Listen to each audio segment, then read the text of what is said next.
नमस्कार। फाइटर समाचार में आपका स्वागत है। पेश है आज 3 फरवरी शाम 4 बजे राजस्थान की खास खबरें। भारत और अमेरिका के बीच लंबे समय से जिस ट्रेड डील का इंतजार था, अमेरिकी राष्ट्रपति डोनाल्ड ट्रंप ने उसकी घोषणा कर दी। ट्रंप ने कहा कि अमेरिका ने भारत पर टैरिफ 50% से घटाकर 18% कर दिया है। ट्रंप ने अप्रैल में 25% रेसिप्रोकल टैरिफ लगाया था और रूस से तेल खरीदने के कारण अगस्त में 25% पेनल्टी का ऐलान किया था। इससे भारत पर कुल टैरिफ 50% हो गया था। अब व्हाइट हाउस के एक अधिकारी ने न्यूज एजेंसी को बताया कि भारत पर सिर्फ टैरिफ 18% ही लगेगा। अमेरिका रूसी तेल खरीदने के कारण लगा 25% टैरिफ हटा देगा। ट्रंप ने प्रधानमंत्री नरेंद्र मोदी से फोन पर बातचीत की। इसके बाद रात को ट्रंप ने social media platform truth social पर ट्रेड डील की घोषणा की। ट्रंप ने दावा किया कि मोदी रूस से तेल की खरीद बंद करने और अमेरिका से ज्यादा तेल खरीदने पर राजी हो गए हैं। ट्रंप के मुताबिक जरूरत पड़ी तो भारत वेनेजुएला से तेल लेगा। प्रदेश के जिलों की पंचायती राज संस्थाओं व नगरीय निकायों के चुनावों को देखते हुए राज्य निर्वाचन आयोग ने नया आदेश जारी किया है। आदेश के अनुसार ऐसे अधिकारी जो 3 वर्ष से अधिक समय से एक ही स्थान पर अथवा अपने गृह जिलों में पदस्थापित हैं, उन्हें अन्य जिलों में स्थानांतरित किया जाए। ऐसे अधिकारी जिनका कार्य क्षेत्र जिला स्तर का है, उन्हें अन्यत्र जिलों में जिनका नगर पालिका परिषद, तहसील या पंचायत समिति क्षेत्र का है, उन्हें उसी के अनुरूप पालिका, तहसील या पंचायत समिति बदलकर भेज दिया जाए। आदेश में स्पष्ट किया गया है कि इन चुनावों में संभागीय आयुक्त, collector, ADM, SDM, tehsildar, naib tehsildar, IG, DIG, SP, additional SP जैसे पदों की महत्वपूर्ण भूमिका होती है। ऐसे में वे 3 वर्ष से अधिक समय से यदि पदस्थापित हैं तो उन्हें बदला जाए। पुलिस उप निरीक्षक भर्ती 2021 पेपर लीक मामले में फलौदी डीएसटी टीम ने 50,000 के इनामी आरोपी अशोक बिश्नोई को गिरफ्तार किया है। आरोपी श्री गंगानगर के सूरतगढ़ में अपनी पहचान छिपाकर रीट अभ्यर्थी बनकर रह रहा था। पुलिस के अनुसार अशोक पिछले 2 साल से फरार था और हुलिया बदलकर बेंगलुरु, जोधपुर, सूरतगढ़ जैसे शहरों में फरारी काट रहा था। जिला विशेष टीम ने प्रतियोगी परीक्षा की तैयारी करने वाले छात्र बनकर उसे उसके किराए के कमरे से दबोचा। आरोपी पर अपात्र अभ्यर्थियों को पेपर लीक और अनुचित साधनों से मदद करने का आरोप है। उसे अब जयपुर एसओजी को सौंप दिया गया है। एसपी कुंदन कंवरिया ने बताया कि आरोपी से पुलिस उप निरीक्षक भर्ती परीक्षा के संबंध में कई महत्वपूर्ण खुलासे होने की संभावना है। श्रीगंगानगर जिले में 15.5 वर्षीय किशोरी से दुष्कर्म के दोषी 21 वर्षीय युवक को 20 साल की कठोर कारावास की सजा से दंडित किया गया है। दोषी पर 50,000 रुपये का अर्थदंड भी लगाया गया है। यह फैसला पोक्सो मामलों की विशेष अदालत संख्या ने सुनाया। दोषी युवक जमानत पर था, जिसे तत्काल ही पुलिस ने हिरासत में लेकर जेल भिजवा दिया। एसपीपी हरवीर बराड़ ने बताया कि सूरतगढ़ के वार्ड 10 में बाबा रामदेव मंदिर के निकट निवासी 21 वर्षीय साहिल स्वामी को सजा सुनाई गई है। यह मामला 11 अप्रैल 2025 को सूरतगढ़ सिटी थाने में पीड़िता के पिता की ओर से दर्ज करवाया गया था। घटना दिसंबर 2024 की है। कक्षा 11 की छात्रा घटना के समय 15 साल 7 माह की थी। दोषी युवक साहिल ने किशोरी को अपनी मौसी के घर ले जाकर घटना को अंजाम दिया था।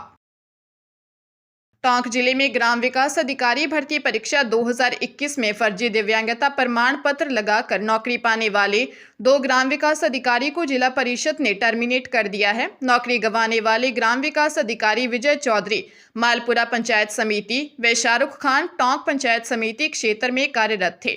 दोनों ने आंखों के दिव्यांगता प्रमाण पत्र लगाकर अप्रैल 2023 में नौकरी ज्वाइन की थी। जिला परिषद ने सेवाकाल के दौरान दोनों को दिए वेतन भत्ते की वसूली करने और संबंधित बीडीओ को इसके खिलाफ पुलिस एफआईआर दर्ज कराने के निर्देश दिए हैं। टर्मिनेशन लेटर में दिव्यांगता प्रमाण पत्र जारी करने वाले टोंक सआदत अस्पताल के डॉक्टरों के खिलाफ भी रिपोर्ट दर्ज कराने के निर्देश दिए गए हैं। टोंक व अजमेर के बाद जयपुर के सवाई मानसिंह अस्पताल में गठित मेडिकल बोर्ड की जांच करने पर विजय चौधरी को दिव्यांगता 30% और शाहरुख खान की 0 पाई गई। राजस्थान हाईकोर्ट ने प्रदेश के जर्जर सरकारी स्कूल भवनों के उपयोग पर पाबंदी के बावजूद उपयोग करने सहित क्लासरूम व टॉयलेट्स के हालात पर नाराजगी जताई है। खंडपीठ ने मौखिक टिप्पणी करते हुए शिक्षा सचिव कृष्ण कुणाल से कहा कि आप स्वच्छ भारत मिशन की बात करते हो, लेकिन स्कूल में बच्चियों के लिए टॉयलेट नहीं बनवा पा रही हैं। अफसरों को शर्म आनी चाहिए कि बच्चियां इसलिए पानी नहीं पी पाती क्योंकि स्कूल में टॉयलेट्स नहीं हैं और वे वहां जा नहीं सकती। ऐसे में अदालत बच्चों व समाज को जवाब नहीं दे पा रही है। राजनेता केवल ट्रांसफर पर ध्यान देते हैं। रात भर में सड़क तैयार हो जाती है, लेकिन बच्चों के लिए किसी भी तरह की व्यवस्था नहीं है। जनवरी महीने की सर्दी में भी बच्चे पेड़ के नीचे पड़ रहे हैं। खंडपीठ ने झालावाड़ में जर्जर स्कूल भवन मामले में लिए स्वप्रेरित प्रसंज्ञान मामले में शिक्षा सचिव को सीएस व वित्त सचिव से मिलकर फंड की व्यवस्था करवाने के निर्देश दिए हैं। पंजाब सरकार के पूर्व मंत्री एवं श्रोमणी अकाली दल के वरिष्ठ नेता विक्रम सिंह मजीठिया को सुप्रीम कोर्ट ने जमानत दे दी।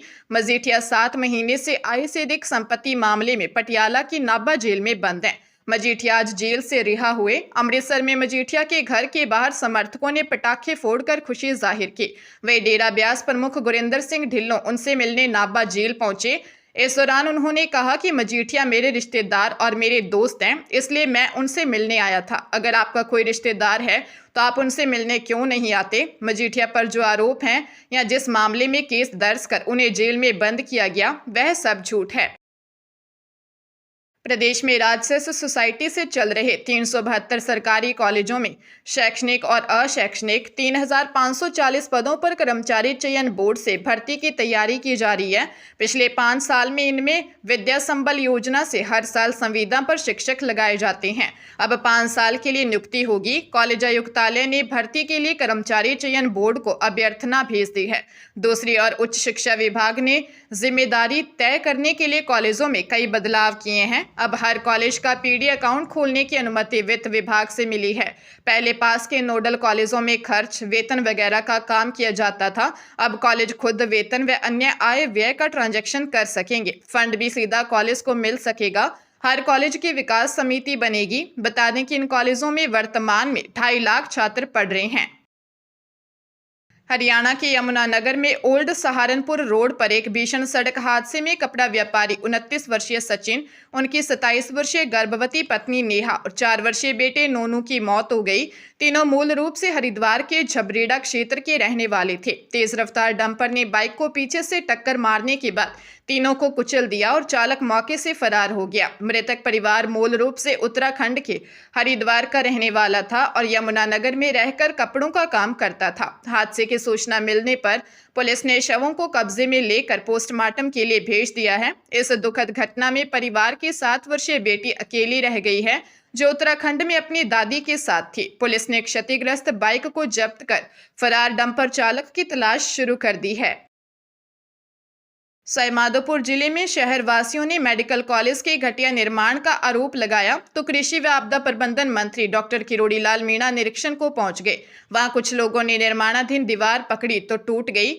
यह देखकर मंत्री ने मौके पर मौजूद राजस्थान राज्य सड़क विकास और निर्माण निगम के प्रोजेक्ट डायरेक्टर राकेश कुमार दीक्षित को लताड़ दिया। बोले, चोर हो आप, लुटेरों, तुम जैसे लोग देश को खा गए। मंत्री ने सवाल उठाया कि भवन सीमेंट से बन रहा है या मिट्टी से, और साफ शब्दों में चिताया कि लापरवाही बरतने वालों पर सख्त कार्रवाई होगी।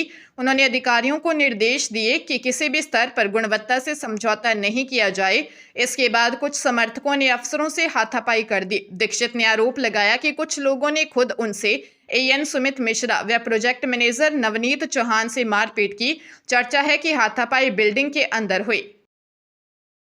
बांग्लादेश की एक विशेष अदालत ने अपदस्थ प्रधानमंत्री शेख हसीना को भ्रष्टाचार के 2 अलग-अलग मामलों में 10 साल के सश्रम कारावास की सजा सुनाई है। मामला राजधानी ढाका के बाहरी इलाके पूर्वांचल में राजुक न्यू टाउन प्रोजेक्ट के तहत सरकारी आवासीय भूखंडों के आवंटन में अनियमितताओं से जुड़ा है। अदालत ने पाया कि 79 वर्षीय हसीना ने अपने आधिकारिक पद का दुरुपयोग करते हुए अपने रिश्तेदारों को अवैध रूप से जमीन आवंटित की थी। ढाका विशेष न्यायाधीश के न्यायाधीश रबीउल आलम ने हसीना के साथ साथ उनके करीबियों को भी सजा सुनाई। हसीना की भतीजी और ब्रिटिश सांसद ट्यूलिप सिद्दीकी, उनके भाई रादवान मुजीब सिद्दीक, भाभी और बहन अजमान सिद्दीक को 7 साल के सश्रम कारावास की सजा दी गई है।